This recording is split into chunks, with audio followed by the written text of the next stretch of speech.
नमस्कार साथियों, आप सभी साथियों का आज की प्रेस वार्ता में स्वागत है। हमारे देश की आज़ादी को लेकर न जाने कितने लोग, न जाने कितने महापुरुषों ने वर्षों तक जेलों में यातना सही, जेलों में रहे, कितने लोग फांसी के फंदे पर चढ़ गए, कितने लोग शहीद हुए, तब जाकर हमें ये आज़ादी मिली। जब से हिंदुस्तान आज़ाद हुआ, हिंदुस्तान की सुरक्षा के लिए, भारतवर्ष की सुरक्षा के लिए हमने 3 युद्ध लड़े, हजारों लाखों लोग शहीद हुए,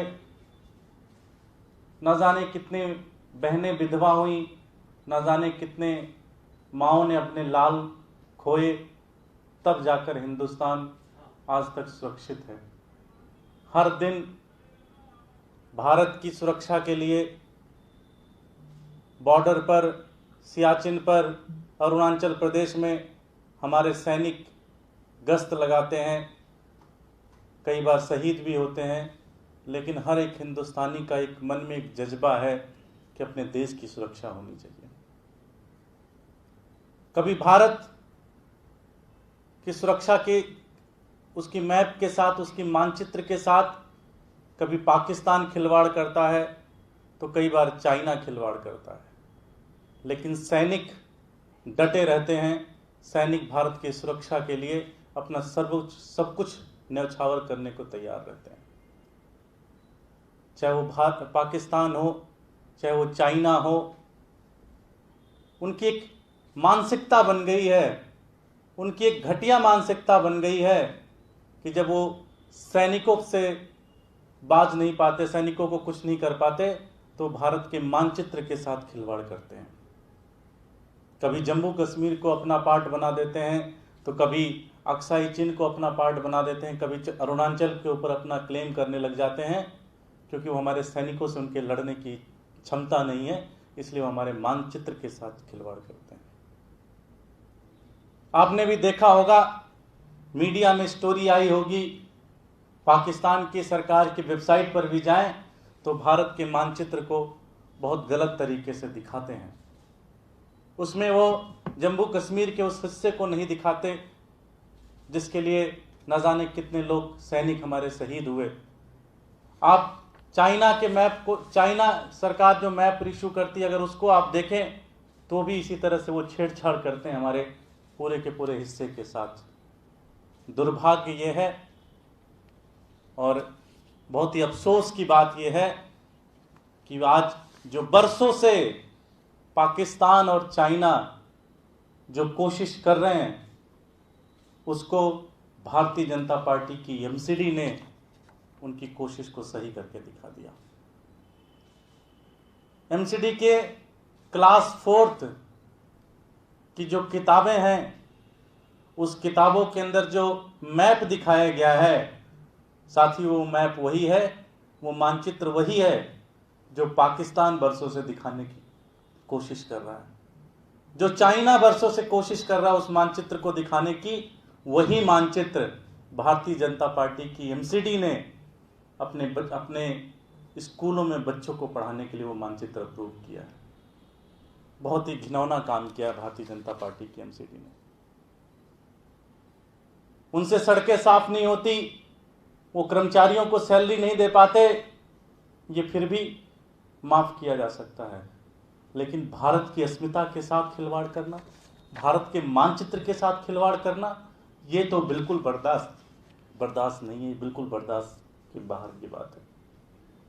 और ऐसा कैसे हो सकता है कि क्लासरूम के अंदर बच्चों को मैप दिया जा रहा है और उसमें शिक्षा समिति होती है। आपको भी पता है कि कोई भी किताब जो अप्रूव होती है वो शिक्षा समिति अप्रूव करती है। शिक्षा समिति में भारतीय जनता पार्टी के नेता बैठे हुए हैं।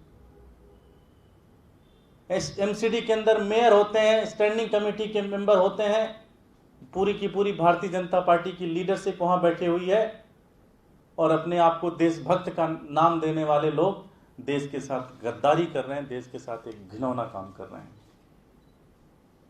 आम आदमी पार्टी इस पूरे जो काम इन्होंने किया, इसको बहुत ही घृणित काम किया है इन्होंने, और इसके लिए माफी नहीं दी जा सकती, इसके लिए इन्हें माफ नहीं किया जा सकता। आम आदमी पार्टी दो मांग रखती है।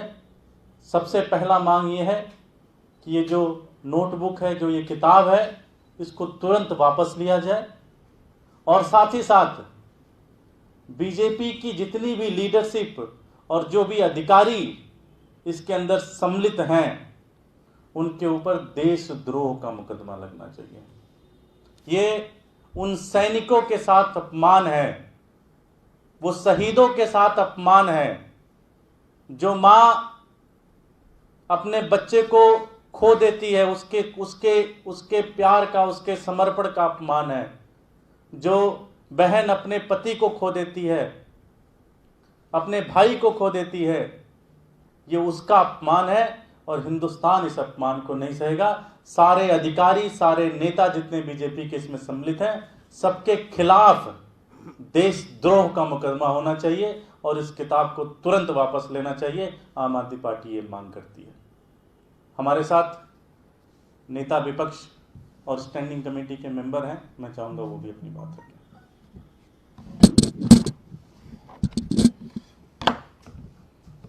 धन्यवाद भैया। नमस्कार साथियों। भारतीय जनता पार्टी के एमसीडी ने जो काम किया है, ये जो मैप दिखाया गया है किताब में, वो 4th क्लास के बच्चे हैं, 4थी क्लास के बच्चे हैं। वो छोटे बच्चे जो इनका दिमाग बिल्कुल कोरे कागज की तरह है, आज उनको जो पढ़ाया जाएगा, जो सिखाया जाएगा, वो ही उस पर लिखा जाएगा। आज भारतीय जनता पार्टी क्या, जो कल का हमारा भविष्य, हम छोटे बच्चों को क्या पढ़ाना चाहती है? क्या वो पाकिस्तान की भाषा पढ़ाना चाहती है, जो पाकिस्तान अपने नक्शे में दिखाता है, वो भाषा पढ़ाना चाहती है? ये तो नहीं चलेगा, ये तो बिल्कुल गलत है। उन सब पे देशद्रोह का मुकदमा होना चाहिए, और नेताओं को उन बच्चों से भी माफी मांगनी चाहिए, इन बच्चों को जो गलत जानकारी दे रहे हैं। इनसे एमसीडी संभलती नहीं, कर्मचारियों को सैलरी देते नहीं।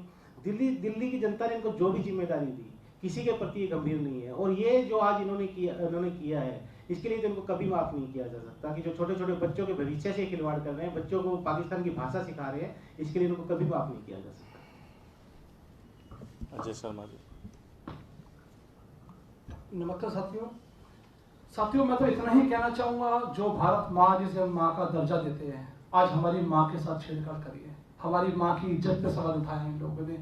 जो एमसीडी स्कूल के बच्चे, जो 4th क्लास के अंदर अभी पूरी जानकारी नहीं जानते, उन लोगों को गलत शिक्षा दे रहे हैं। इन लोगों ने जो कश्मीर हमारा हिस्सा था, उसे पाकिस्तान के अंदर बना दिया। ये 14 साल से बैठे हुए हैं, इन्होंने कुछ नहीं किया, एमसीडी का बेड़ा अलग किया। आज हम आम आदमी पार्टी वाले इसकी कड़ी निंदा करते हैं, और उन्होंने जो भी किया, इनके ऊपर देशद्रोह का मुकदमा होना चाहिए। और हम दुर्गेश भाई से यही कहेंगे कि हम इसके लिए अगर कोई कार्रवाई नहीं होती, तो हमें रोड पर उतरना पड़े, सड़क पर उतरना पड़े, तो वहां तक भी उतर के जाएंगे। धन्यवाद। मैं आम आदमी पार्टी ये मांग करती है कि इनके ऊपर दिल्ली पुलिस और जो भी होम मिनिस्ट्री के लोग हैं, इनके खिलाफ देशद्रोह का मुकदमा दर्ज करें। अगर ऐसा मुकदमा नहीं दर्ज करते तो ये माना जाएगा कि भारतीय जनता पार्टी की जो सीनियर लीडरशिप है, उनके जानने में ये सारी चीज़ें हुई हैं और उनसे समझबूझ के सारी की सारी चीज़ें हुई हैं। बहुत बहुत धन्यवाद। कोई प्रश्न है तो? नेताओं का कहना है कि एक अधिकारी की गलती के कारण ऐसा हुआ है और इसे वापस लेने की भी कहा गया, इसे वापस ले लिया जाएगा। क्या कहेंगे? उन्होंने कहा कि एक अधिकारी की गलती से ये प्रिंट हो गया है। शिक्षा समिति होती है एमसीडी के अंदर, जो एक एक लाइन क्या पढ़ा जाएगा, एक एक किताब के अंदर कितने पेज होंगे, वो सारी चीज़ें अप्रूव करती है शिक्षा समिति। वो एक टीम होती है, उसके ऊपर मार्गदर्शन, उसकी जो मॉनिटरिंग होती है, उसके लिए भारतीय जनता पार्टी के जो नेता लोग होते हैं उसके ऊपर होते हैं। तो ये कहना कि किसी अधिकारी की गलती से हो गया, ऐसा नहीं होता। इसमें तो सारे के सारे लोग मिले हुए हैं, और जब तक इसकी जांच नहीं होगी, जब तक इनके खिलाफ देशद्रोह का मुकदमा नहीं होगा, तब तक इसकी सच्चाई सामने नहीं आएगी। Thank you.